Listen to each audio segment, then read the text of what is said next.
todos, compañeros, compañeras que nos sintonizan.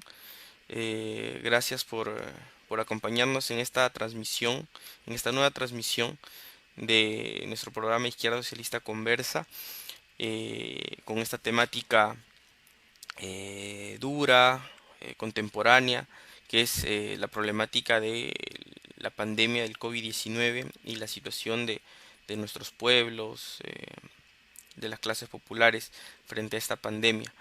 En este caso, en esta ocasión, nos está acompañando el compañero Gustavo Baeza. El compañero es licenciado en Ciencia Política por la Universidad de Buenos Aires. Es un militante activo de izquierdas y nos estará acompañando hoy día para comentarnos un poco sobre la situación de su país, de Argentina, que es, como todos sabemos, miembro de la Patria Grande. Compañero Gustavo, ¿cómo está? Buenas noches. Gracias por acompañarnos. Buenas noches, un saludo a todos los compañeros de izquierda del Perú, a todos los que nos estén viendo por aquí. Espero también eh, algunos colegas, amigos y compañeros de acá de Argentina que también hemos difundido para que participen de esta charla. Compañero, Sí. digamos que dentro de este fenómeno que es la pandemia, notamos la importancia, nosotros como izquierda socialista hacemos énfasis en la importancia de una respuesta regional, latinoamericana en general, internacional, de la patria grande, y en ese sentido es que avanzamos con esta serie de entrevistas. Sin embargo, entendemos que a pesar de que las fronteras son pues construcciones un poco contemporáneas que han contribuido a separar a nuestros pueblos, es innegable que cada uno de nuestros países tiene sus particularidades, sus realidades, sus gobiernos y en ese sentido diferencias que justamente es necesario comprender y compartir para entender mejor la problemática de nuestra patria grande de América Latina. Y en ese sentido queríamos comenzar esta entrevista comprendiendo un poco el proceso argentino de los últimos años, para situarnos, para entrar en contexto y para que los que nos escuchan, los que nos sigan, los que nos estén siguiendo puedan comprender un poco cuál es la realidad de Argentina, ¿no? No sé si podrías comentarnos un poco el contexto de Argentina en estos últimos años, lo que ha sido el regreso de la derecha y bueno, la subsiguiente, el subsiguiente retorno de un proyecto más progresista, más de izquierdas como el del compañero Fernández, ¿no? No sé si Ujú. podrías comentarnos un poco todo este proceso. Sí, sí, sí. Efectivamente, como bien tú dices,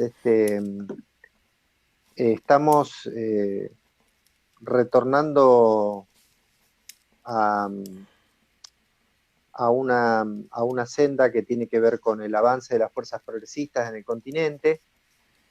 No es casualidad que el presidente que haya sido electo en la Argentina haya participado fuerte y activamente en los primeros años de ese proceso de integración latinoamericana que tuvo un protagonismo central en la primera década del siglo XXI, ¿no?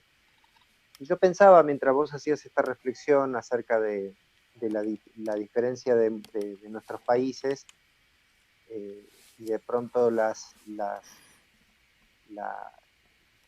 de pronto las diferencias en términos económicos, geográficos, humanos, amén de todo eso, hay algo que nos une fuertemente y que también es una imposición de, de la forma en la que se ha gestado el capitalismo en el continente americano, que tiene que ver con esto que estamos haciendo, con el lenguaje que hablamos, ¿no? Eh, y en este sentido, las paradojas, ¿no? Eh, de pronto un proceso, yo presto mucha atención a lo que ha sucedido con la pandemia en Europa, ¿no? De pronto un proceso trabajado de mucho tiempo, de décadas, de comunidad europea, integración europea, frente a una pandemia generalizada y una crisis tan grande en términos sanitarios como la que estamos viviendo, se desplomó y se desarticuló esa integración trabajada y, y fortalecida desde muchos aspectos, ¿no? Es decir, la integración económica europea sirvió siempre y cuando fue útil para el desarrollo del mercado de las finanzas y la libre circulación de bienes, de capitales y de servicios, en menor medida de personas, pero a la hora de articular políticas en común para enfrentar una pandemia, esa integración se fue al demonio, ¿no? En América Latina tenemos una suerte, en perspectiva histórica, tenemos una suerte de curso dramático con la integración latinoamericana, ¿no? La integración latinoamericana estuvo presente en la fundación misma de nuestros estados modernos a principios del siglo XIX, y a partir de ahí tuvo un derrotero de desgracia y más que de desgracia, de conflictos de intereses que hicieron que esa integración no haya sido posible, ¿no? Es decir, el gran esfuerzo de emancipación de las potencias europeas no fue seguido de un proceso de integración, sino que más bien fue seguido de un proceso de enfrentamiento entre lo que son los poderes centrales o las ciudades más importantes y la periferia, la relación centro-periferia, ¿no? Yo noto siempre que así como acá en Argentina hablamos de unitarios y federales para referirnos a dos tendencias políticas contradictorias, una más bien centralista orientada hacia el puerto y el federalismo pensando en una articulación más horizontal y más equitativa y democrática entre las diversas regiones de la Argentina, lo mismo se ha replicado en Perú con el caso de Lima o Guayaquil, Lima y el interior, en Ecuador lo mismo con Guayaquil, y así podríamos decir que en otros países latinoamericanos este proceso de integración fue cediendo frente a las presiones de las élites concentradas en los puertos y esos puertos integrados al mundo, ¿no? Cuestión que fíjate que nos encuentra esta pandemia en América Latina con un camino desandado de integración latinoamericana y con un camino que no fue acabado, porque yo soy también muy crítico de las limitaciones que han tenido el proceso de integración de la primera década del siglo XXI, ¿no? No hemos aprovechado la circunstancia democrático-electoral de ese momento histórico para fortalecer ese proceso de integración latinoamericana o para ir más a fondo. Hoy el contexto es muy distinto. Yendo al caso de Argentina particularmente, volviendo al tema de Argentina particularmente, decíamos, Alberto Fernández participó activamente del primer gobierno de Néstor Kirchner entre el 2003 y el 2007, y luego se va a ir alejando de lo que se conoce en Argentina como el kirchnerismo y a tomar posturas críticas de oposición a lo que se estaba construyendo desde el kirchnerismo, pero sí participa fuertemente como jefe de gabinete en ese primer momento, ¿no?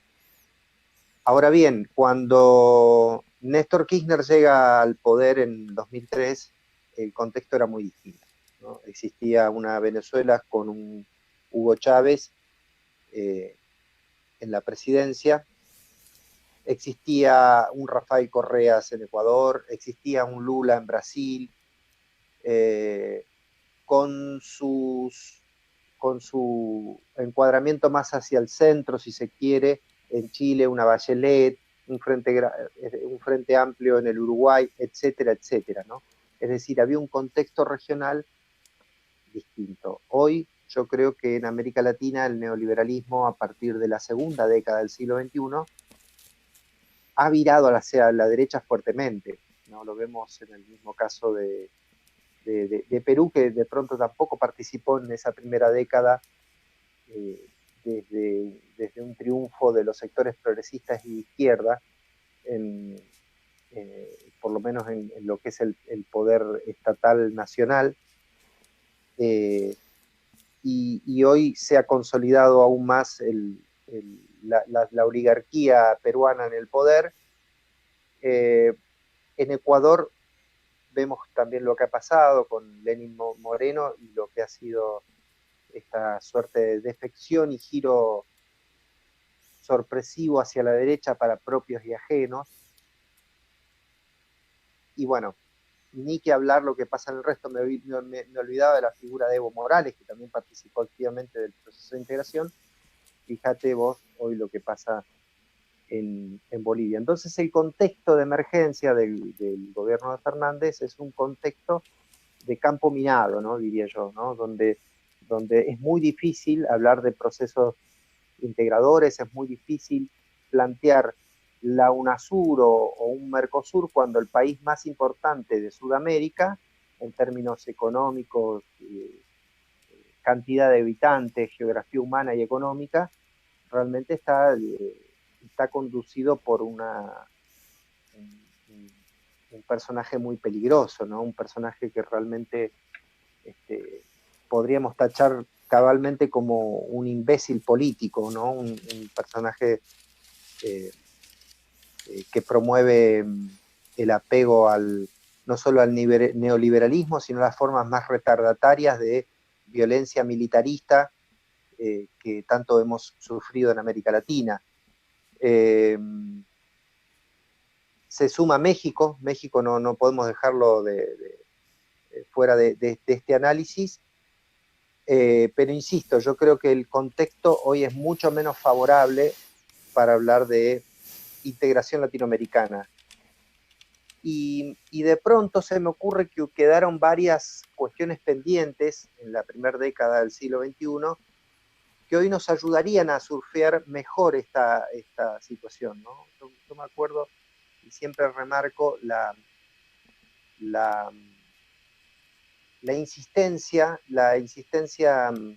casi desesperada de Chávez por buscar la integración desde lo financiero, ¿no? Chávez, me acuerdo que hablaba de traer las reservas federales a un banco del sur, fortalecer la idea de la identidad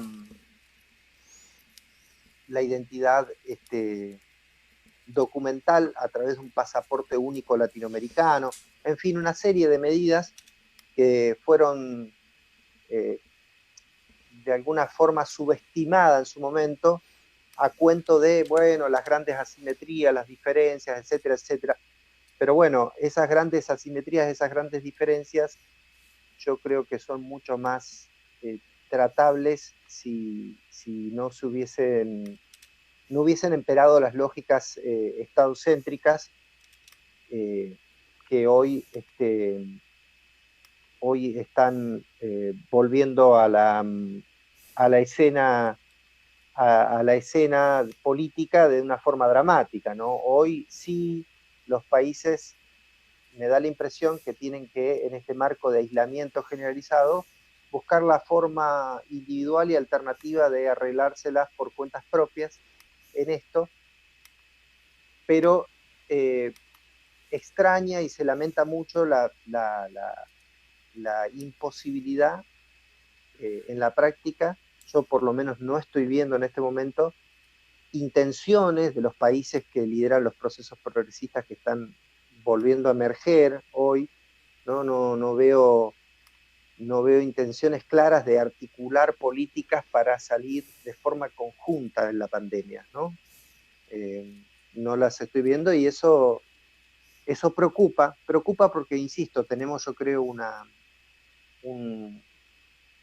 una potencial diferencia frente a lo que es lo que podría ser la integración europea, es que todos hablamos mayoritariamente un mismo idioma, ¿no?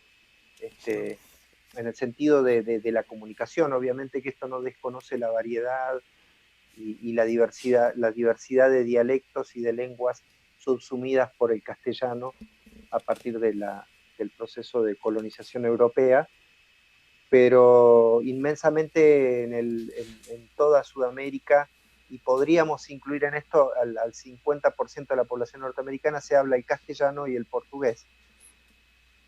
Eh, y sin embargo, vemos la incapacidad para poder articular salidas coordinadas entre los distintos gobiernos de la región y aún más allá de las diferencias ideológicas, porque recordemos que lo que era el UNASUR en la primera década del siglo XXI funcionaba a pesar de diferencias ideológicas muy profundas, ¿no? Teníamos en el UNASUR a un Álvaro Uribe en Colombia, eh, teníamos a este, también otros gobiernos de derecha de la región que sin embargo en un ámbito de discusión eh, más integrador, el mismo proceso político e histórico lo llevaba a tomar posturas que favorecieran la corriente progresista. ¿No? Hoy no veo que ni Manuel López Obrador desde México ni Fernández estén atinando en esa alguna respuesta o algún indicio favorable en esa dirección. Y por otro lado, eh, lo que en alguna medida fue un faro de identificación eh, o por lo menos una alternativa viable, ¿no? Se hablaba mucho del socialismo del siglo XXI, se sigue hablando del socialismo del siglo XXI, como era el caso de Venezuela. Yo el otro día le decía a un amigo en común que tenemos, a Martín, hoy hablar de Venezuela en cualquier región del continente latinoamericano es como salir a tomar cervezas con Frankenstein, ¿no? Es decir, se ha demonizado la palabra Venezuela, la palabra Maduro, son el equivalente, esto no lo digo yo, digo esto es lo que trasciende mediáticamente, el equivalente a una mala palabra, ¿no? Uno dice Venezuela y parece que estuviera insultando a alguien. Eh, y bueno, y esto pasa acá, le pasa a la izquierda en España también, ¿no? Cuando le quieren pegar a la izquierda en España, porque ustedes quieren no me sale la palabra, como que Venezualizar. quieren venezualizar España, ¿no? A Sander en Estados Unidos también le pasa, ¿no? Es como un comodín que se utiliza Venezuela para salir a acusar a la izquierda de, de, de revolucionaria o de llevar que pretender un comunismo al estilo de Stalin, no sé qué locura, la verdad, eh, estos análisis disparatados que no tienen asimetría con la realidad, ¿no? Eh, Este, sí, sí, de hecho que la comprensión de los procesos nacionales no puede darse a cabalidad sin el análisis general, ¿no es cierto?, de la correlación de fuerzas a nivel regional. Podemos decir que llega un López Obrador a México o llega un Fernández a Argentina, pero eso no quiere decir que inmediatamente van a repetir los proyectos que en su momento desarrolló un Rafael Correa o un Hugo Chávez o un Evo Morales o un Néstor Kirchner o una Cristina Fernández, porque digamos no son sí, sí, proyectos que dependen únicamente de la voluntad o del empuje de un país, sino de un panorama internacional, ¿no es cierto? Un juego de alianzas sí, de políticas conjuntas que van reforzando, digamos, el proyecto integracionista de cada uno de los países. Y en ese sentido, claro, la actual llegada de Fernández a Argentina no significa automáticamente un rebrote regional, ¿no es cierto?, del proyecto político integrador que en su momento hubo en la primera década en las primeras décadas, ¿no? La primera década hasta la sí, mitad sí. del segundo decenio del siglo XXI. ¿Qué tanto afecta esta falta de respuesta regional a la situación como se enfrenta esta crisis por el coronavirus en Argentina? Digamos que en efecto, tal y como ha sucedido en Europa, donde la unidad regional era mucho mayor y tenía un desarrollo, digamos, mayor en términos, claro, de una unidad económica para, como dijiste, la circulación de mercancías, pero había una identidad europea, había un espíritu europeo que a la hora de enfrentar la pandemia, pues se disolvió, desapareció y cada estado se replegó a su propio territorio y digamos no existió el referente europeo para enfrentar el coronavirus. Aquí en América Latina el proyecto integracionista digamos se desmanteló antes de la expansión del coronavirus con la salida de Ecuador, no es cierto, de el Mercosur, con el ingreso de Ecuador al Grupo de Lima, en general, ¿no? Con todas estas, con digamos el golpe de estado a Evo Morales en Bolivia, hubo un desmantelamiento antes o con la traición de Lenin Moreno en Ecuador nuevamente, ¿no? Pero digamos, también nos encontramos parcelizados en nuestros países. ¿En qué medida ha afectado Ujú, este parcelamiento de cada uno de nuestros estados a la hora de afrontar la crisis, sobre todo en Argentina, ¿no? En Argentina y digamos cómo esto impacta en cómo el pueblo, digamos, finalmente puede afrontar este periodo? ujú. Sí, impacta y mucho. En principio porque de pronto cualquier medida que la Argentina pueda tomar, que han sido, hoy por ejemplo se habla y con buenas razones de lo exitoso que ha sido el accionar del gobierno para anticiparse tempranamente a la pandemia y tomar las medidas dramáticas que había que tomar, etcétera, etcétera, etcétera. Ahora bien, al lado de un Brasil dirigido por una persona que realmente no tiene las capacidades, las cualidades mentales eh, como para gobernar, o por lo menos eso parece estar demostrando, y no lo digo yo, lo dice la oposición de derecha en Brasil, ¿no? Ya empieza a tener cuestionamientos de todo tipo, por derecha e izquierda. Digo, y el nivel de interacción comercial y geográfico humano que hay con Brasil no ayuda a cualquier medida que se pueda tomar aisladamente en la Argentina, ¿no? Eh, por otro lado, también ya la parálisis del comercio entre Brasil y Argentina era fuerte, era grande, en la medida en que Brasil adoptó una posición pro-norteamericana y pro-israelita, ¿no? En donde de pronto privilegiaron el comercio con Estados Unidos fundamentalmente eh, antes de la pandemia, ¿no? Antes de la pandemia Brasil dijo, bueno, el Mercosur que haga lo que quiera, nosotros somos Brasil, somos la potencia económica más importante de América Latina y avanzamos solos. Es, ese, esa decisión tomada por el propio gobierno de Bolsonaro ya afectaba al comercio en la región, no solo a Brasil, no solo a Argentina, digo, sino también a Paraguay, Bolivia y Uruguay, que son los países que tienen un estrecho vínculo económico y humano con el Brasil. Con la pandemia eso se profundiza aún más, ¿no? Se profundiza aún más. Eh, y bueno, yo creo que este, si los líderes latinoamericanos que están impulsando el progresismo no empiezan a tomar nota de esto y a actuar en consecuencia, vamos a estar en un serio problema.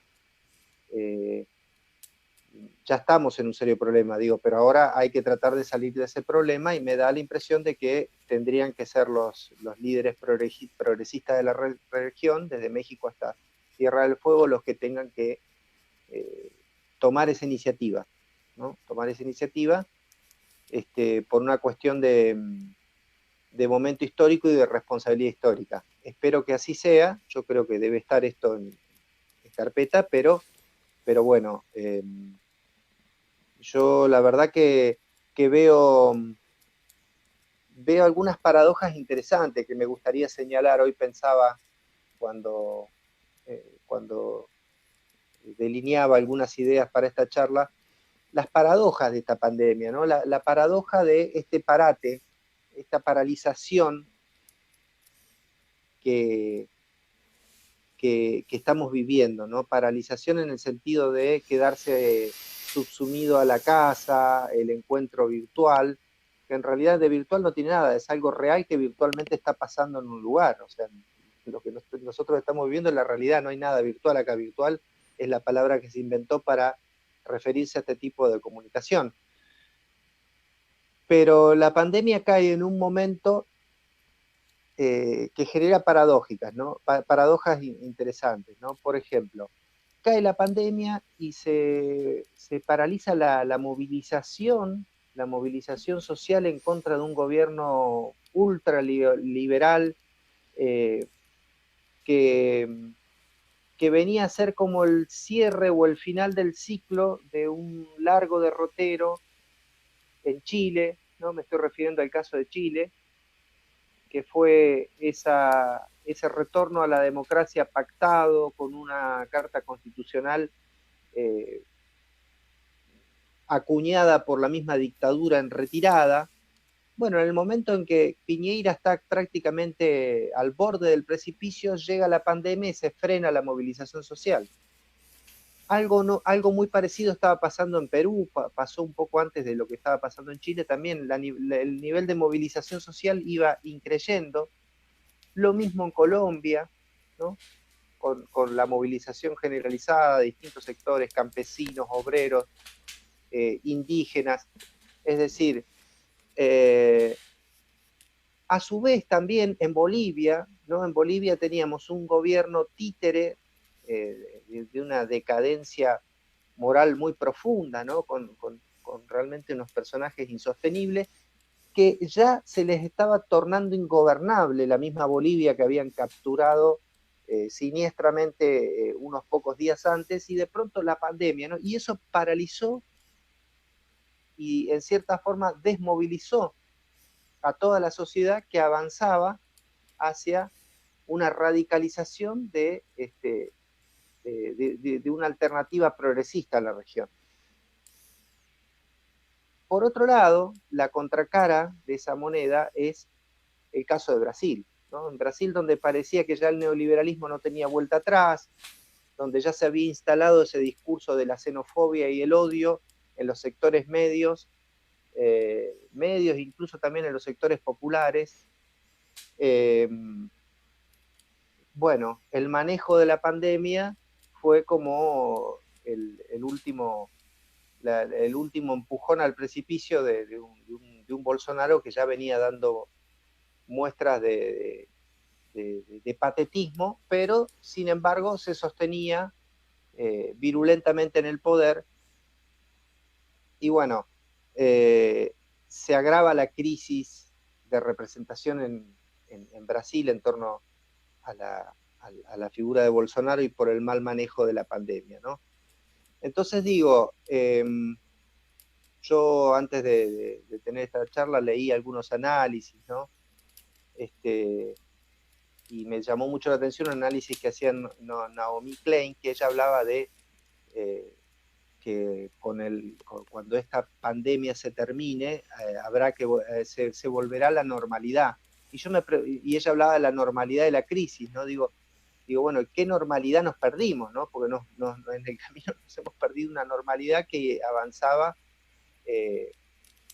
en un sentido, y hoy todo eso está como congelado, ¿no? Estamos viviendo una suerte de congelamiento.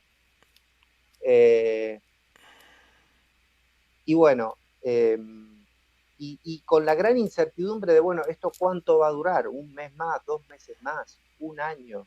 Digo, se impone esta idea de,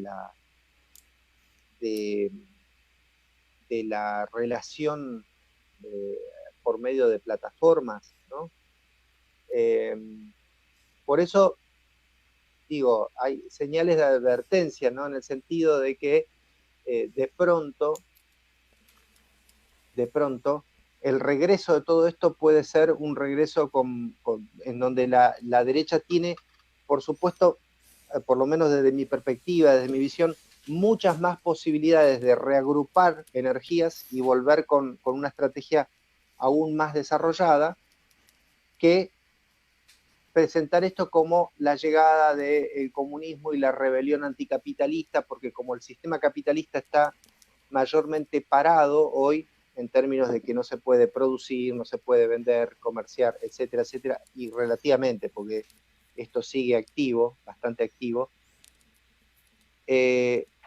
Fíjate vos que otra de las paradojas, ¿no?, que señalo, de pronto estamos utilizando plataformas digitales diseñadas por los mismos dueños de la riqueza del mundo, ese 1%, esa pequeña minoría mundial que concentra el 80% del Producto Interno Bruto del planeta Tierra, es hoy nuestro escaparate, nuestra salida, nuestra comunicación, ¿no? Está lleno de paradojas este momento. Y acá hay una cuestión que también es fundamental y que también la tenemos que ligar con el otro fenómeno de integración. Cuando yo hablaba de integración, una de las cosas que me parece más brillantes y por lo menos que todavía falta seguir construyendo, de todas las iniciativas que tuvo Venezuela durante el gobierno de Chávez y que en gran medida ha continuado Maduro, en cierto sentido, en términos de integración, por ejemplo, uno de los grandes triunfos de todo ese proceso fue Telesur, ¿no? Telesur. Porque en este análisis que estamos haciendo, César, me parece que nos falta justamente definir el papel que tienen esos medios de comunicación, ¿no? Que en definitiva no son más que los megafones, los micrófonos y los medios tecnológicos para comunicar que tienen las grandes corporaciones que controlan lo que comemos, lo que bebemos, con qué viajamos, con qué compramos, con qué no compramos, ¿no? Digo, son esas mismas corporaciones, son las que tienen en sus manos los medios de comunicación. Entonces, por ahí me voy adelantando, pasando a algunos temas. Yo creo que un gran desafío que tiene el progresismo y la izquierda latinoamericana es tener estrategias asertivas en torno a cuestionar la validez de la propiedad de los medios de comunicación o la forma en la que estos se sostienen en términos económicos, ¿no? Yo hace poco tiempo me pasó preguntarle a un importante funcionario del kirchnerismo que estaba acompañado en ese momento de quien es ahora el ministro de Cultura de esta actual gestión, ¿no? Y le pregunto a este importante funcionario del kirchnerismo, le digo, bueno, a ver, porque estábamos hablando, ¿no?, del tema de los del tema de los medios de comunicación, le digo, bueno, ¿qué tiene pensado el gobierno de Alberto Fernández? ¿Qué es lo que tiene pensado, o qué tienen pensado, porque estábamos todavía en campaña electoral, todavía no se había ganado, digo, pero en el caso de ganar, ¿cuál es la estrategia de comunicación que se va a desarrollar? Este funcionario al que yo le preguntaba era Oscar Parrilli, que fue secretario de la presidencia de Cristina, y me acuerdo que su respuesta fue en ese momento, bueno, me empezó a relatar lo que se había hecho con la pauta oficial, ¿no? Con nosotros con la pauta oficial hicimos esto. Mi pregunta era, bueno, ¿qué se va a hacer durante esta gestión con la industria cultural? La respuesta fue, con la pauta oficial hicimos esto. Sí, bueno, pero la pauta oficial, y ahí repregunto yo, la pauta oficial es una partecita de los recursos que manejan los grandes medios de comunicación. Yo estoy preguntando acerca de la industria cultural, ¿no? Porque hoy la industria cultural no se financia con la pauta oficial. Digo, ojalá alcanzara la pauta oficial para financiar la industria cultural, ¿no? Hoy tenemos no hubo una respuesta a esa repregunta, ¿no? Por lo que sea, los motivos que sean, no importa, digo, ¿no? Tampoco había mala intención en mi interlocutor, sino que simplemente a lo que yo invitaba a reflexionar es, digo, bueno, ¿qué hacemos con el resto de la pauta? Con la pauta oficial, un gobierno progresista de izquierda ya sabe qué tiene que hacer. Tiene que apoyar a las comunidades, a la diversidad de voces, etcétera, etcétera. Digo, y con la plata que pone Laboratorios Vagó, y con la plata que pone Mercado Libre en los medios de comunicación, y con la plata que pone las empresas, la Petrobras de Brasil en los medios de comunicación. Eso es lo que me interesa, saber qué vamos a hacer con esos recursos estratégicos con los cuales se financian nuestros medios de comunicación. Digo, vamos a seguir con esta lógica de, bueno, cada empresa que financie a quien quiera, ¿no? Yo financio este canal, él financia este otro canal, y de repente las herramientas que logramos conseguir los pueblos, los movimientos sociales para comunicarnos, quedan desfinanciadas, quedan atrasadas tecnológicamente, quedan rezagadas. ¿Por qué? Porque dependen de la pauta oficial, de las buenas intenciones o del voluntarismo comunitario, que no alcanza. Digo, no alcanza si no se discute siempre el mismo tema de fondo, que es la renta global, cómo se distribuye esa renta, en qué se distribuye, ¿no? Y cómo puede ser que los estados nacionales no tengan ni se pregunten muchas veces, incluso gobiernos progresistas, acá hay que ser autocríticos también, autocríticos en el sentido de la autocrítica que se dan aquellos que creemos que se puede bregar por cambios revolucionarios o por transformaciones sociales profundas en el seno de nuestro pueblo, ¿no? No la otra autocrítica, que es la autocrítica que te pide la derecha de, por lo menos acá durante la época del kirchnerismo y el post-kirchnerismo, siempre, y ustedes no van a hacer la autocrítica. Resulta que la autocrítica que le pide la derecha al kirchnerismo es una autocrítica sobre lo que hizo bien, no sobre lo que hizo mal, ¿no? Es siempre es una autocrítica bastante odiosa, pero acá sí, digo, ser autocríticos, digo, porque muchas veces los gobiernos progresistas no intervienen en este libre albedrío de la distribución publicitaria en los medios de comunicación, ¿no? Entonces ese me parece que es un capítulo interesante y que es imposible desligarlo de la cuestión de la integración latinoamericana. ¿Por qué? Sí. Porque los... Sí, no, me ibas a decir algo. Yo, a propósito de lo que señalabas, ¿no? Y sobre las posibilidades de reagrupamiento de la derecha que superan, ¿no es cierto?, de alguna manera a la posibilidad de reacción de los pueblos, justamente eso está atravesado por la capacidad que tiene los grupos de poder, la derecha en general, de expandir su opinión a través de los medios de comunicación. En efecto, un déficit que tenemos nosotros es la capacidad de amplificar nuestra opinión. Y claro, en esas condiciones es difícil la disputa en el terreno ideológico, en el terreno cultural, que nos permita, incluso en estos momentos de crisis donde el sistema demuestra sus debilidades, poder sacar provecho. Entonces, efectivamente, el tema de los medios, su propiedad digamos, las condiciones de difusión de la opinión, sobre todo de los sectores progresistas, juega un rol importantísimo en estos momentos. Y digamos, claro, es un proyecto o ha sido un proyecto dentro de la propuesta progresista argentina. Acá por lo menos ha llegado mucho no solamente en Argentina, también en Ecuador, hasta donde tengo entendido, estas leyes que permiten, digamos, democratizar, ¿no es cierto? Claro. Digamos, la difusión de la información. Pero debería ser Sí, una propuesta también general, ¿no? General de la izquierda, tratar digamos, directamente señalar cuál es la importancia de la comunicación, cuál es el rol que tiene en la vida social y en la construcción, no solamente de la opinión pública, sino incluso, eh, digamos, en la medida en que construyen la opinión pública, construyen también una historia, ¿no? Que no necesariamente es la historia real, sino es la historia tal y como lo cuentan los grupos de poder. Pongo por ejemplo, eh, digamos, programas peruanos, ¿no? Donde se debate, por ejemplo, el impuesto a la riqueza, ¿no es cierto? Para afrontar el tema mm, del coronavirus. Y tienes dos o tres canales que dicen que no, que eso es populismo, etcétera, etcétera. Y digamos, invitan a la ministra que hable sobre ese tema y la ministra dice, ¿sabes qué? Eso no está en prioridad y se va construyendo pues una sola opinión.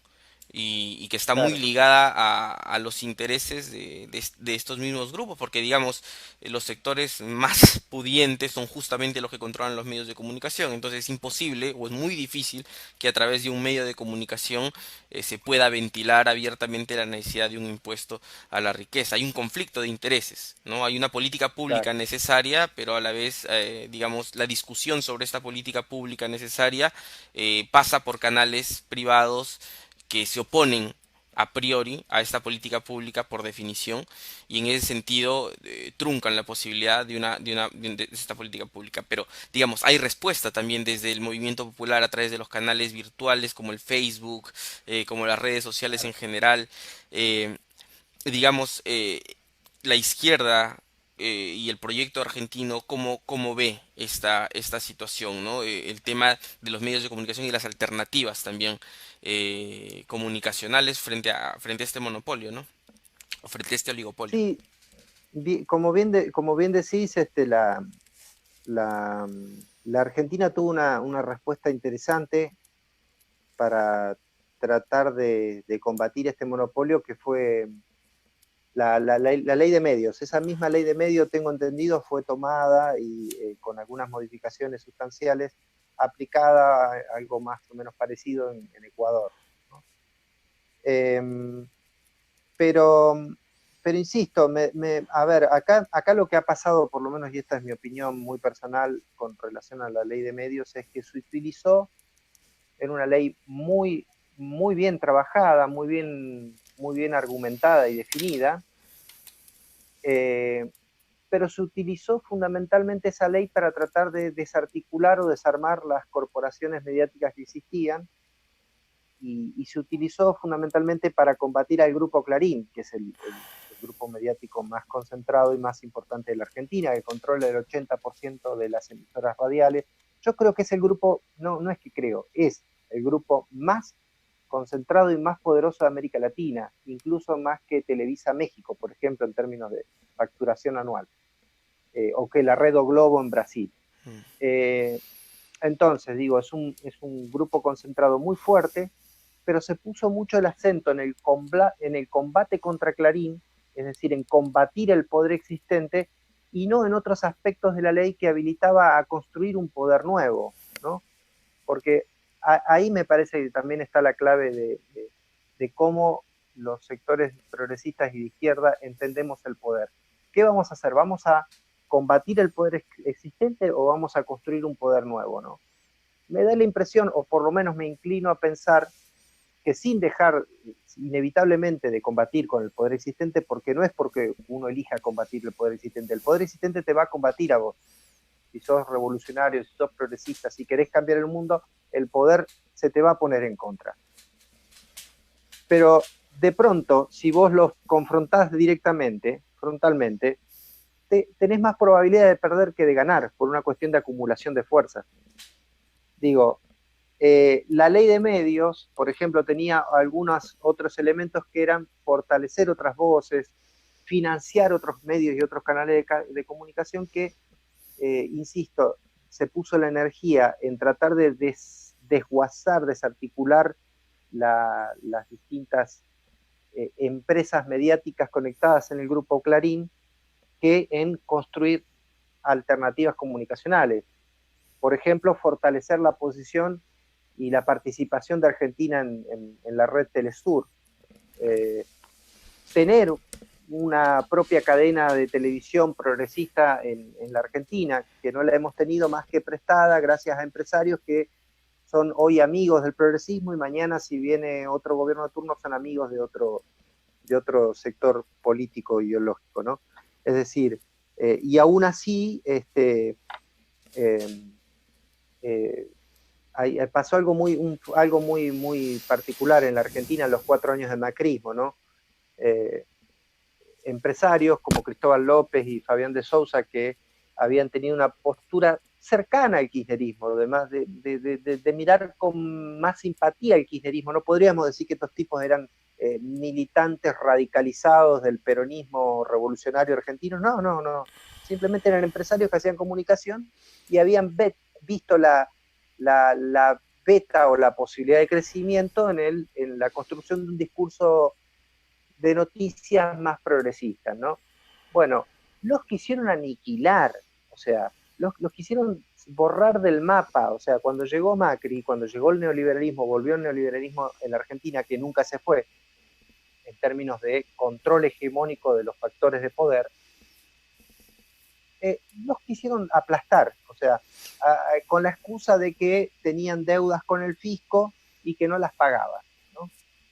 Y resulta que esas deudas que tenían con el fisco, ellos habían acordado con el gobierno saliente y el gobierno entrante un plan de pagos, como hacen cualquier otra empresa capitalista que tiene un plan de pagos con el Estado por lo que le debe.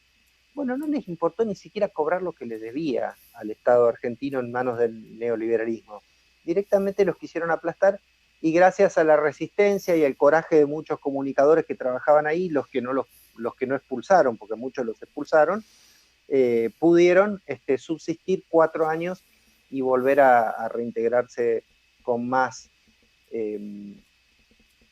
independencia y con un poco más de tino en cuanto a lo que es la participación democrática en el debate público, recién con el gobierno de Fernández. Entonces, el tema está siempre ahí, ¿no? Me da la impresión, cuando el poder concentrado y económico es tan fuerte, y cuando el capitalismo se ha hecho a base de la expoliación de los recursos de los países latinoamericanos, ¿no? Acá hay un autor, un revisionista, que dice que Argentina no es un país pobre, sino un país empobrecido, que es distinto, ¿no? Y lo mismo pasa con todos los países latinoamericanos. Todos nuestros países son ricos en recursos diversos, por lo menos los recursos más importantes que para la geopolítica actual, que son alimentos, energía y agua, ¿no? Esas 3 cosas abundan en el continente latinoamericano y con eso se ha construido el capitalismo desde la época de la dominación colonial hasta entonces, ¿no? Entonces, digo, el desafío, creo humildemente, está en no combatir esos poderes, sino en construir poder, ¿no? O sea, una forma de entender el poder es la capacidad que tiene la persona A de que la persona B haga lo que yo quiero o viceversa, ¿no? Otra forma de entender el poder es construir el poder, o sea, es hacer el poder, como hacer cosas, hacer algo nuevo, crear algo novedoso. Entonces me parece que hoy tenemos que aprovechar esta nueva instancia para construir el poder, porque incluso la ley de medios, esta ley de medios que citábamos, yo creo que con el macrismo, no es que yo creo, no, efectivamente no duró ni 2 semanas. Es decir, lo primero que fueron a derogar, y por decreto, ni siquiera por una ley sancionada por el Congreso, sino por decreto, el Poder Ejecutivo lo primero que derogó es la Ley Federal de Medios y las estructuras institucionales configuradas para que esa ley funcione, ¿no?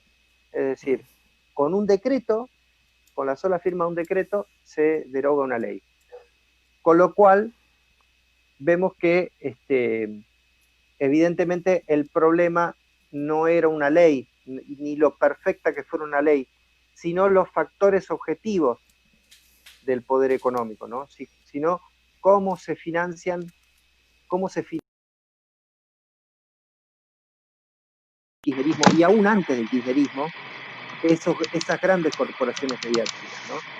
Yo siempre decía, y con esto cierro un poco el capítulo yo discutía mucho cuando se hablaba de la ley de medios en la Argentina, porque decía, bueno, ir a correr a Clarín con una ley en la mano es como pretender sacar del fondo de tu casa a un león con un palo de escoba, ¿no? O sea, si vos tenés un león en el fondo de tu casa y lo vas a correr con un palo de escoba, el león te come. Bueno, lo mismo pasa con Clarín. Acá hay que entender algo de Clarín. El uso de odio racial que se inocula a través de los medios de comunicación es impresionante. Sí, compañero, perfecto. Yo justo a propósito de lo que me ponía a pensar, ¿no? Efectivamente, si el grupo Clarín se había visto tan afectado por esta ley de medios, me imagino que actualmente su oposición al gobierno de Fernández debe ser también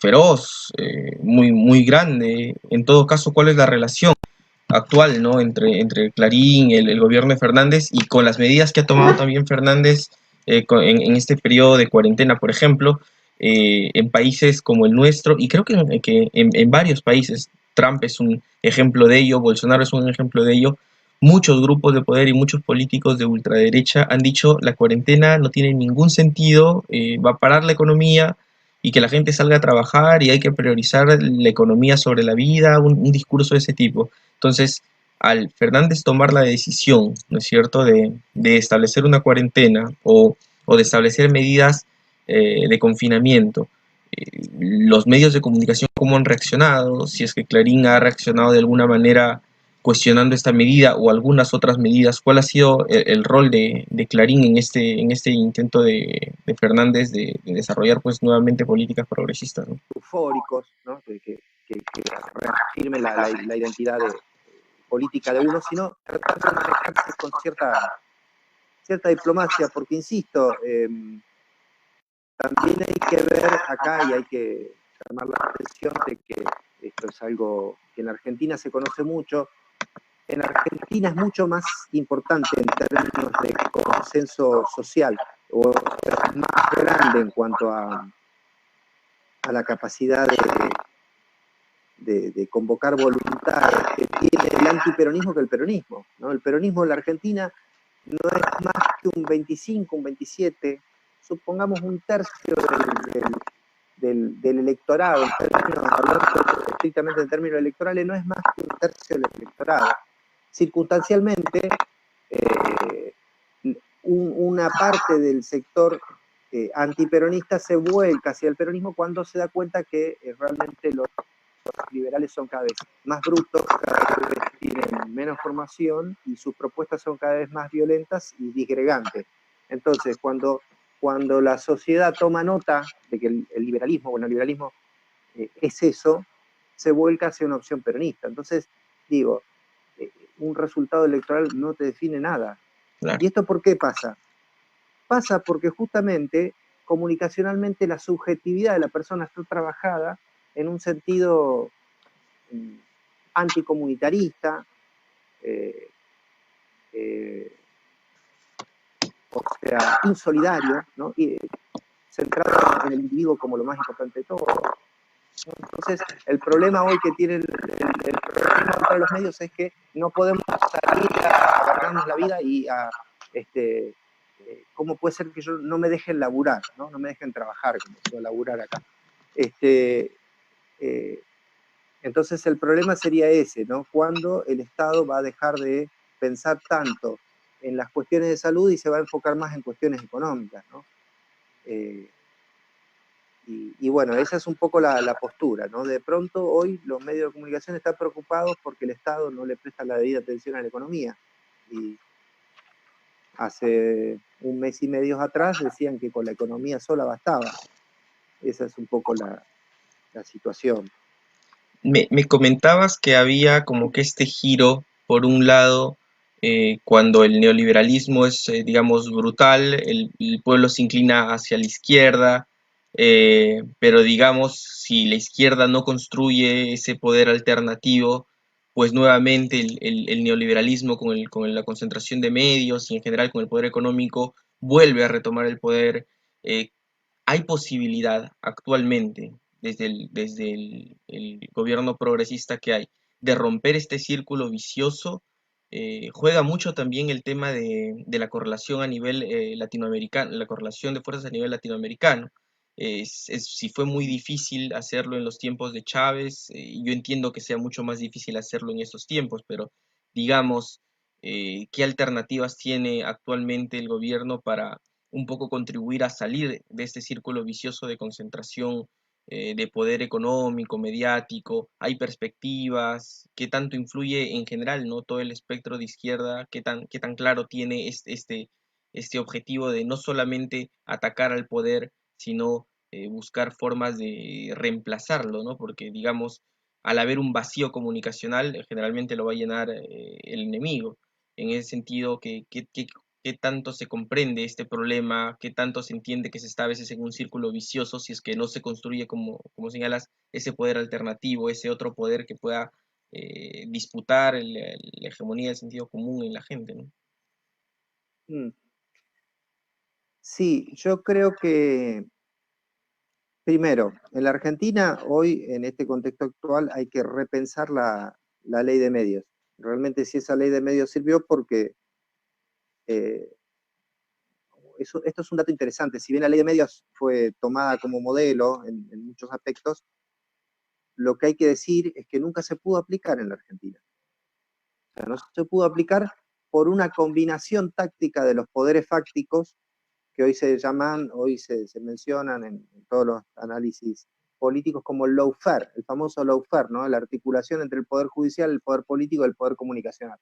Bueno, ese lawfare que no logró voltear el gobierno de Cristina Fernández, a pesar de que lo ha intentado, sí logró, por ejemplo, que la ley de medios sea caduca, que sea una ley que nunca se aplique, ¿no? Cada vez que había que aplicar un punto y una coma de esa ley, aparecía el Supremo Tribunal de Justicia argentino diciendo, no, pero acá hay que resguardar las libertades de bla, bla, bla.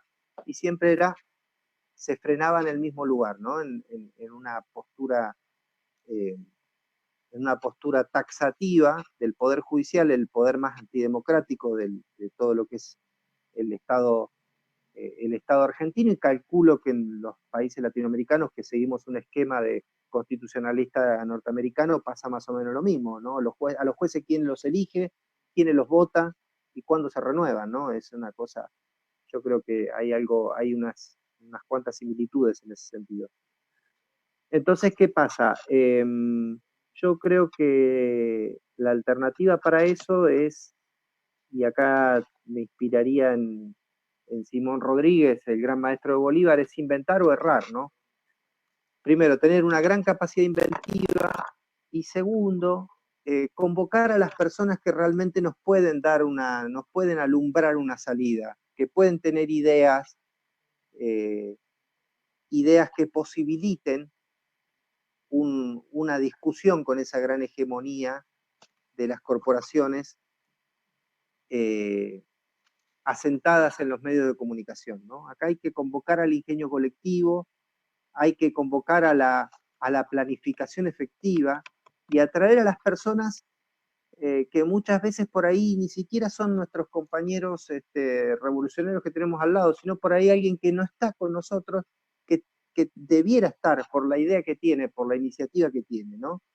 Es decir, impulsar, Perón hablaba mucho de esto, ¿no? De catapultar a aquellos que tienen ideas constructivas o revolucionarias, colocarlos en un lugar estratégico, es decir, en un lugar en donde esas ideas puedan convertirse en hechos concretos para transformar la realidad. Muchas veces no pasa esto, ¿no? Nos terminamos anquilosando o acomodando entre lo que conocemos o lo que más o menos, bueno, este más o menos está en esto y mandalo acá, ¿no? Ponelo acá. Digo, y no es así, digo, ¿no? Sino es, de pronto por ahí, esa persona tiene que estar ahí, pero en otro rol, y hay que convocar a alguien nuevo, porque ese alguien nuevo tiene algo más interesante, algo novedoso para traernos, ¿no? Entonces el desafío también está ahí en poder abrirse uno, abrir la mente y decir, bueno, a ver, no, pero para acá este tipo que tiene una idea brillante, pero no está en ningún lugar, no está, y bueno, hay que ponerlo en un lugar estratégico, ¿no? En ese sentido yo creo que hay mucha inteligencia colectiva y hay que saber aprovecharla, ¿no? Porque la inteligencia colectiva si no tiene un lugar donde desarrollarse es lo mismo que tener un campeón olímpico de natación adentro de una pelopincho, ¿no? O sea, o en la pileta del baño, no. Ahí no va a ganar ninguna carrera, lo tienes que tener en una pileta olímpica. Entonces, un poco por ahí pasa el desafío, por lo menos en la Argentina, que ya ha tenido varias experiencias o la posibilidad, los sectores revolucionarios o más de izquierda, de poder llegar al poder, ¿no? Siempre hablo de izquierda en términos posicionales, ¿no? Porque la izquierda es algo bastante diverso en Argentina. Con, Este, con relación tenemos a... izquierda que, por ejemplo, va a estar en contra. Sí. Sí, sí, de todas maneras. Eh, digamos que, claro, el espectro de la izquierda es amplio, un poquito para detallar en la propuesta que planteas, ¿qué tan factible ves este acercamiento en un bloque homogéneo, ¿no? ¿Qué tan factible ves que se pueda constituir este proyecto colectivo al margen de un proyecto político específico, digamos, articulando en un proyecto político específico proyectos que no pueden ser homogéneos, pero que, digamos, en términos estratégicos puedan coincidir para realizar transformaciones grandes, ¿no? ¿Es factible ahorita en Argentina? ¿Cómo está ese espectro de izquierda diverso, a veces contradictorio, pero también siempre combativo, ¿no? Siempre opuesto al poder oligárquico, ¿no? Sí, yo creo que lo veo complejo, no imposible. Yo creo que hay que tener eh, a ver, el peronismo en la Argentina, claramente vos lo sabrás, digo, no se define por una tradición política basada en el marxismo-leninismo, sino que tiene otra formación doctrinaria, ¿no? Otra orientación doctrinaria. Digo, me da la impresión de que es factible y es necesario el desafío de la articulación en el caso de la Argentina con la izquierda troquista. Eh, pero, insisto, esto no ha sido sencillo en la Argentina, no ha sido nunca sencillo en la Argentina, y tampoco en otros países, donde de pronto estos gobiernos que, eh, no sé, por ejemplo, en Venezuela también ha pasado, lo ha pasado con Bandera Roja, por ejemplo, le ha pasado a Chávez, el caso de Bandera Roja, que lejos de sumarse al proceso bolivariano, se radicalizó y se puso en contra. Entonces, digo, yo creo que es necesario en el sentido de que de pronto mucho de lo que yo estoy diciendo ahora, yo no me asumo en una postura de izquierda marxista en mi país, pero mucho de lo que yo estoy diciendo sé que tiene mucha más coincidencia con un militante de la izquierda marxista que con un liberal. Entonces, me da la impresión de que al menos ese desafío hay que intentarlo. Yo en lo particular, en mi construcción de militancia cotidiana, lo intento y tengo esa apertura. No sé si es algo generalizado. Y después, que es necesario también porque, insisto, porque el resultado electoral es una fotografía de un momento muy puntual en la vida democrática de los países, pero es efímero también. Es efímero porque, eh, y acá vuelvo a citar a Perón, ¿no? Perón decía que el problema no es que nosotros seamos tan buenos, sino que lo que estuvieron antes eran un desastre, ¿no? Bueno, y eso es un poco eh, lo que ha pasado en las últimas elecciones, es decir, el problema, el tema no es que eh, la sociedad creyera que el kirchnerismo tenía una alternativa mejor a Macri. Se dieron cuenta por la experiencia propia que el macrismo era un desastre. En 4 años el país tomó un endeudamiento abrupto como nunca antes se había tomado, en fin, la devaluación de la moneda fue algo, fue, fue un espectáculo grotesco, es decir, todas las variables, no hubo una sola variable macroeconómica que vos digas, bueno, acá el macrismo acertó en no acertó una, entonces, al no acertar una, y aún incluso no acertando una, el macrismo, la derecha en la Argentina, no hay que perder de vista, sacó el 40,8% de los votos. Es decir, Argentina hoy es una sociedad polarizada, profundamente polarizada, y aún a pesar de todos esos índices macroeconómicos desastrosos, el macrismo sacó el 40% de los votos Claro. en un balotaje, ¿no? Entonces es necesario la construcción de alianzas hacia la izquierda del peronismo y del kirchnerismo. Y yo creo que esa necesidad no es una cuestión no es una cuestión de voluntarismo, que digo, bueno, vamos a hacerlo. Yo creo que el mismo proceso histórico te lleva a ese lugar. El mismo proceso histórico te va empujando a que vos vayas buscando una alternativa más, más progresista, más de izquierda, ¿no? Hace, hace poco lo escuché hablar a Alberto Fernández hablando de lo necesario que sería en este momento la UNASUR y el Mercosur, y hablaba de integración latinoamericana, cuando al principio de su gestión tenía ciertos reparos de no utilizar estos términos que eh, eh, frontalizan a los sectores medios argentinos, ¿no? Y a los sectores populares también, y siempre digo esto, los sectores populares también, porque no es cuestión de idealizar a los sectores populares, porque están atravesados por un discurso neoliberal que está encarnado eh, en todos los sectores de la sociedad sin distingo de clases, ¿no? Entonces, eh, me parece que mucho de esa necesidad va a estar ligada al proceso que se va a vivir, que se está viviendo en América Latina, ¿no? De hecho, claro, esta idea de construir proyectos que dentro de objetivos estratégicos puedan hacer confluir a fuerzas, no necesariamente de, de una sola doctrina ideológica.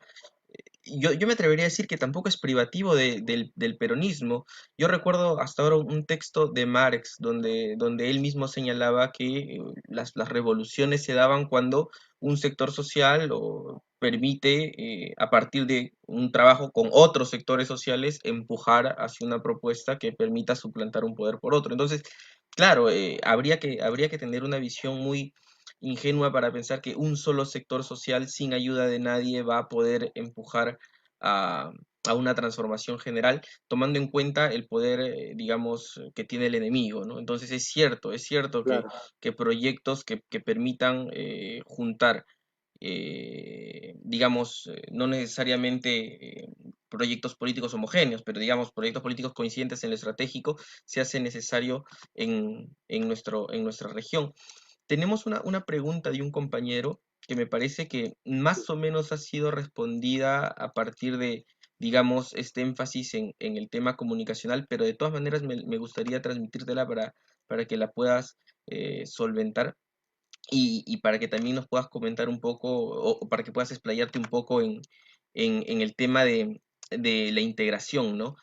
El compañero señala, ¿no? Estando de acuerdo que la pandemia ha sido utilizada como una política de contención de la emergencia de los movimientos populares en nuestros países, ¿cuáles serían, compañero, los ejes de acción de la izquierda en países como Chile, Perú, Ecuador para poder intervenir en el proceso de lucha de clases, teniendo en cuenta que la pandemia está agudizando las consecuencias del neoliberalismo salvaje? No sé qué perspectivas, qué luces nos puede dar al respecto, ¿no? Un eje ha sido el comunicacional, ¿qué otros ejes habrían, compañero? sí, la verdad que es muy difícil pensar, insisto, cuando el escenario es el de la incertidumbre, ¿no?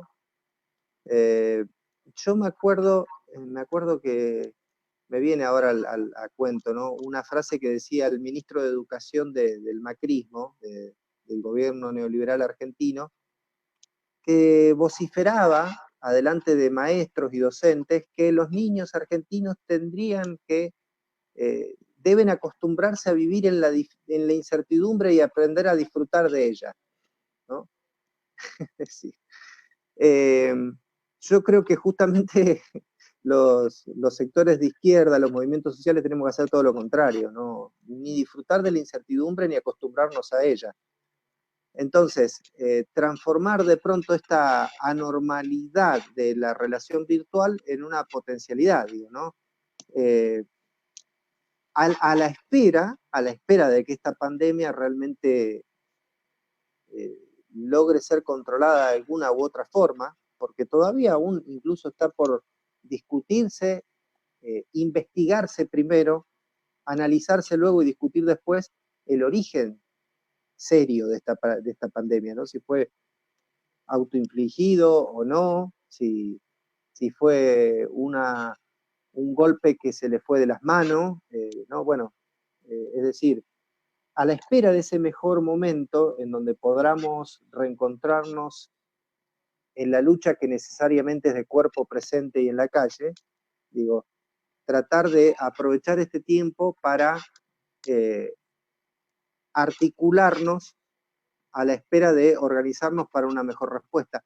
La verdad que sería demasiado arrogante de mi parte pensar cuál puede ser la alternativa para Chile, Perú, digo, yo me puedo imaginar más o menos los desafíos que tiene el progresismo y la izquierda en América Latina, en Argentina, y un poquito en América Latina, pero de ahí a ver cuáles son las alternativas para la izquierda en nuestros países hermanos, habrá que contextualizarla en, en, en una en un contexto más cercano.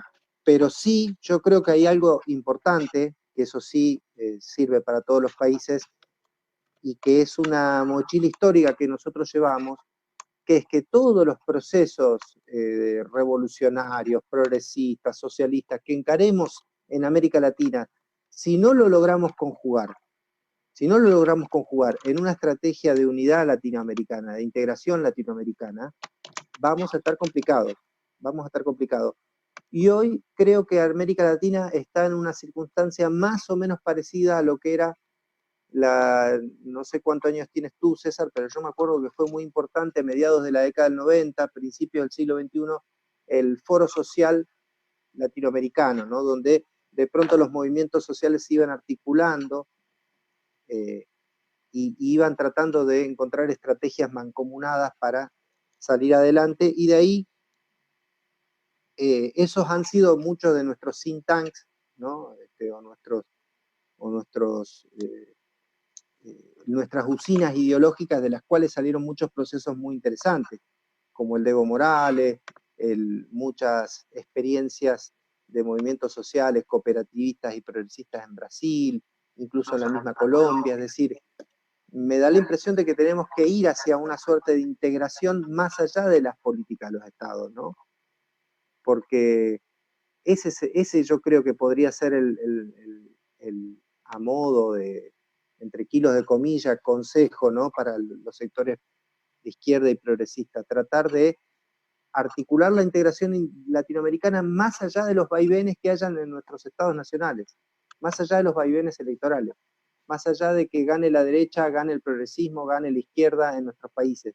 Los pueblos no debemos dormirnos ni cruzarnos de brazos en esa búsqueda de la integración latinoamericana, que es una búsqueda disruptiva, contradictoria, que hay intereses contrapuestos, ¿no? Digo, no es lo mismo la cosmovisión que tienen los pueblos originarios que los partidos políticos marxistas-leninistas, ni los partidos populistas, como podrían ser el peronismo o algunas expresiones populistas en Brasil.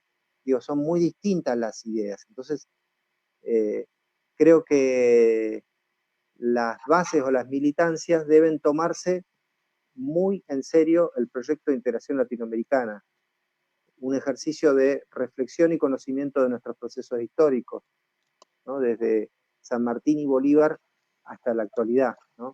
Pasando por no solo por los éxitos en ese proceso de integración, sino también en los fracasos, cuáles han sido las causas y las consecuencias de esos fracasos también. Compañero, ya para pasar al punto de perspectivas, que en general ha sido un tema recurrente en todas las entrevistas, pero digamos, eh, eh, este horizonte que es la integración, tal y como señalaste actualmente, se enfrenta a fenómenos, a problemáticas que podríamos llamar internas y también externas, ¿no? La interna es la diversidad de tendencias políticas al interior del campo de la izquierda y que tendrían que encontrar un punto de entendimiento eh, a partir del debate y la discusión, el esclarecimiento y de la práctica, como dijiste, ¿no es cierto? Es el mismo proceso político el que te conduce a entendimientos, pero la otra es, digamos, esta misma situación de pandemia que ha hecho que literalmente las fronteras de cada país se cierren. Me comentabas, por ejemplo, de que el tráfico comercial entre Brasil, Argentina y Paraguay, que comparten una misma frontera, pues se había visto resquebrajado, ¿no es cierto? Se levantan las barreras, la integración parece más un discurso, no solamente aquí, sino en Europa, y sin embargo es la única alternativa en la medida en que buena parte de nuestras importaciones y de nuestras exportaciones no van a encontrar salida en un mundo en crisis que va a reducir drásticamente su consumo con las dos potencias que más consumen afectadas. Eh, es una paradoja, nuevamente, la situación en la que nos encontramos, pero ¿cómo ves tú la posibilidad de realización de este horizonte? En general, ¿cómo ves las perspectivas en América Latina, ¿no? Hay tendencias contradictorias. Hay un Bolsonaro en Brasil, pero que parecía muy fuerte hace 2 semanas o hace un mes y que ahora parece resquebrajado. Había una Latinoamérica que, digamos, miraba con cierto temor a Estados Unidos y que ahora, digamos, ante el hecatombe y el desastre que ha sido la gestión de Estados Unidos respecto de la crisis, pareciera que volteara sus ojos o hacia China o hacia otro lado, pero como que ya no confía mucho en Norteamérica. De todas maneras, no podríamos decir que hay tendencias hacia una mejora, pero en todo caso el escenario es muy contradictorio. ¿Tú cómo ves las posibilidades o las perspectivas de un proyecto de integración en general, ¿no? De recuperación de derechos, de lucha contra el imperialismo, digamos, reapropiación de la izquierda de un cierto posicionamiento a nivel regional, ¿no? ¿Cómo ves estas tendencias? ¿Qué perspectiva tienes tú sobre lo que pueda pasar, ¿no? Sí, mientras reflexionaba todo lo que decías, que acuerdo en gran medida con lo que planteas. Yo pienso mucho en Brasil, ¿no? Yo creo que la clave de muchas de las cosas que estamos conversando está todo en Brasil, ¿no? Porque el problema con la voracidad que viene experimentando el neoliberalismo en su reedición, ¿no? El neoliberalismo es algo que viene aplicándose en la región por lo menos desde mediados de la década del 70. En la década del 70 fue con golpes militares, volvió en los 90 con la idea del consenso de Washington y el fin de la historia. Y esta vez el eje central del neoliberalismo, por lo menos desde mi perspectiva, es el odio racial, ¿no? El odio al otro y el odio al razonamiento y al pensamiento reflexivo, ¿no? Si pensás, sos el enemigo, ¿no? Entonces, eh, esta brutalidad del neoliberalismo a mí me preocupa, porque me preocupaba inclusive en Argentina, ¿no? Porque la salida de esa crisis de representación y de sistema político puede ser una salida afortunada, como fue en el caso de Argentina, eh, gracias a yo diría que a una jugada ajedrecística de Cristina Fernández, ¿no? Que se dio cuenta de que no podía estar ella en el centro de las posibilidades de elección, porque estando ella, automáticamente se activaba este mecanismo de denigración del progresismo en la región, y iba a parecer que Cristina nos iba a llevar a Venezuela y que nos iba a llevar a convertir a la Argentina en Cuba y todas esas ridiculeces que frontalizan un sector de la sociedad importante y lo ponen en contra de la salida progresista, y en ese caso hubiese sido testimonial lo de Cristina. Cristina dio un paso al costado y puso al frente a una persona con menos exposición en términos ideológicos, ¿no? O en cuanto a su retórica discursiva, con un poco más, con, un, con, una, con otros decibeles, con otra tónica, ¿no? Un tono más conciliador. Ustedes cuando lo escuchan a Fernández, algo parecido pasa en México si prestás atención con López Obrador, ¿no? López Obrador también con esa parsimoniosidad, ¿no? Esa tranquilidad. Le están diciendo, vos sos un asesino, te comiste un chico crudo, y él está, bueno, pero habría que mirar esto de otra manera, ¿no? Realmente creo que eso en un clima mediático de irritación permanente, la postura que adopta un López Obrador o un Fernández, me parece que es inteligente, pero no alcanza solo con eso, ¿no? Sino que después está el tema de la voluntad política, de hacia dónde vamos, hacia dónde y qué construimos. Digo, en el Brasil me preocupa mucho, digo, porque también la salida puede ser un loco más reaccionario que Bolsonaro, ¿no? Por ejemplo, acá en Argentina, en las últimas elecciones, tuvimos dos expresiones de ultraderecha, ¿no? Que realmente uno escuchaba los discursos, eran dos candidatos, uno escuchaba esos discursos y realmente daban vergüenza ajena de lo reaccionario y lo xenofóbico que eran, ¿no? Entonces, guarda que de pronto la caída estructural de Bolsonaro no derive en una salida sin juego, en un juego de suma cero, ¿no? En donde Lula no pueda retornar al poder, no pueda ni él ni nadie de su entorno emerger como una alternativa y una solución en Brasil, ¿no? Eh, y no tengamos que sufrir algún personaje de estos de derecha, ¿no?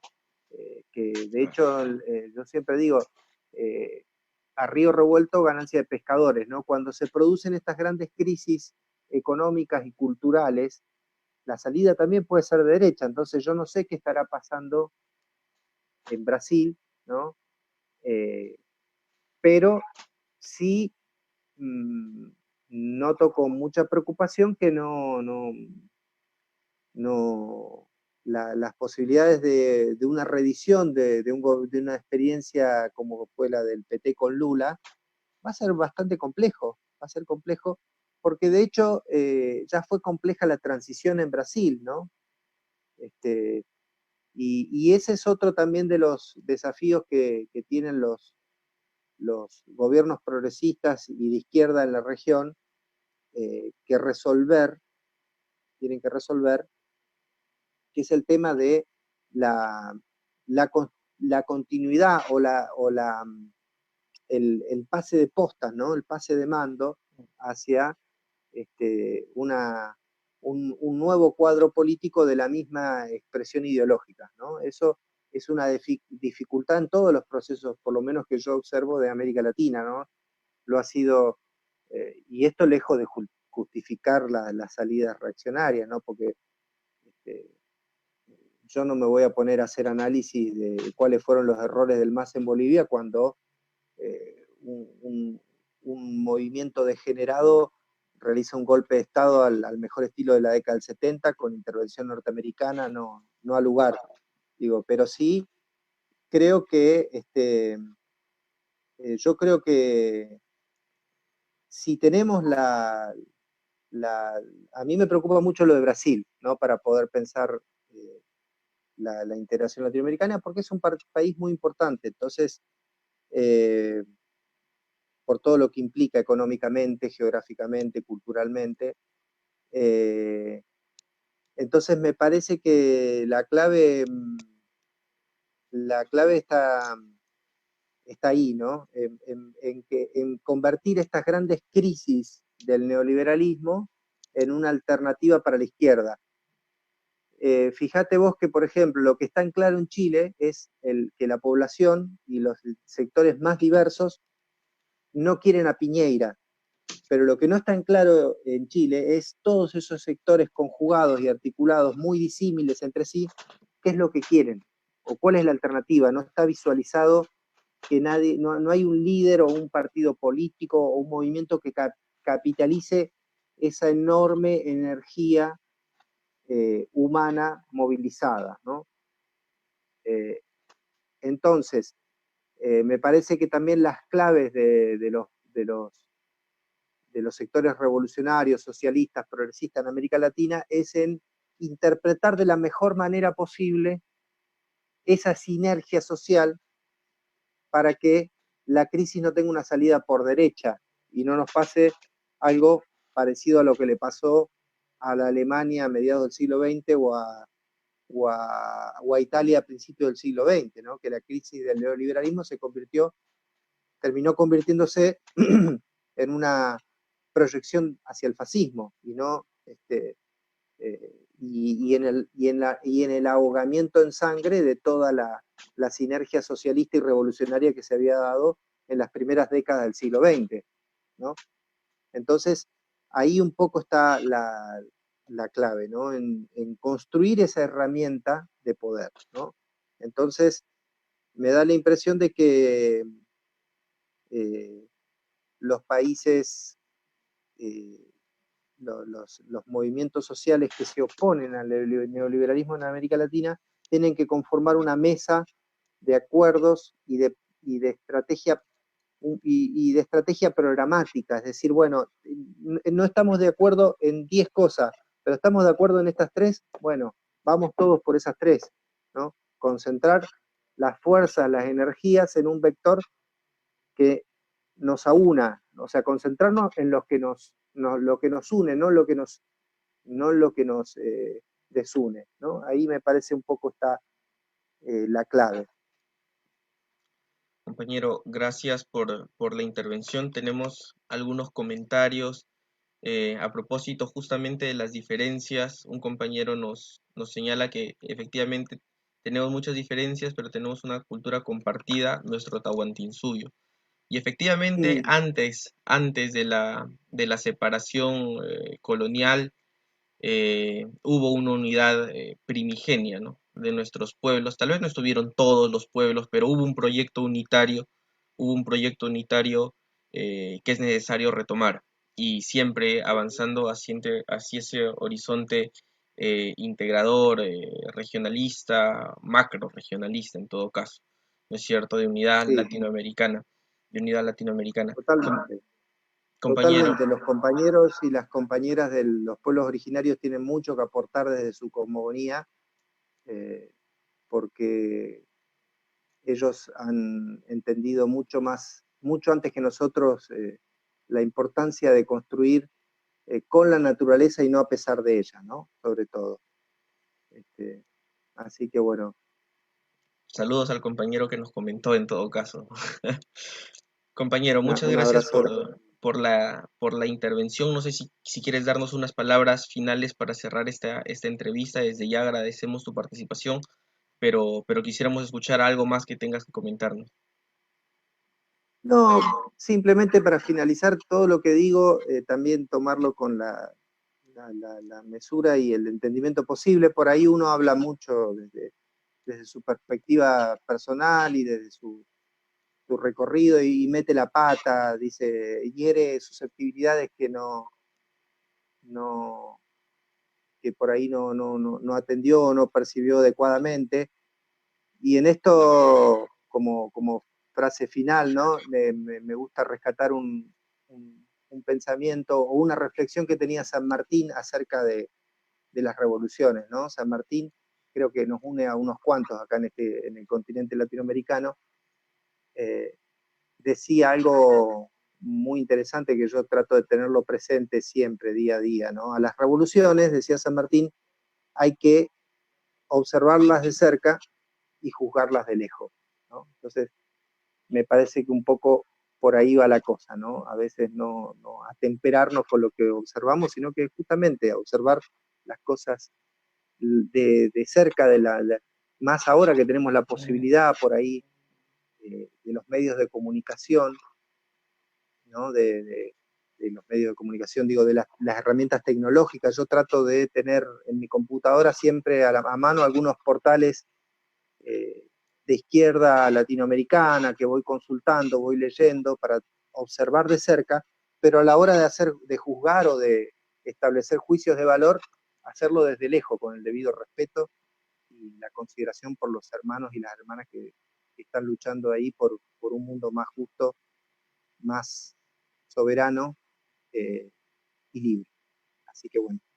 Gracias, compañero. Muchas gracias Eh, por esas últimas reflexiones que nos ayudan también que nos dan insumos en realidad para hacer un balance de todo este proceso de progresismo que hubo durante las primeras décadas, incluso del presente siglo, ¿no? Compañero, muchas gracias por tu participación.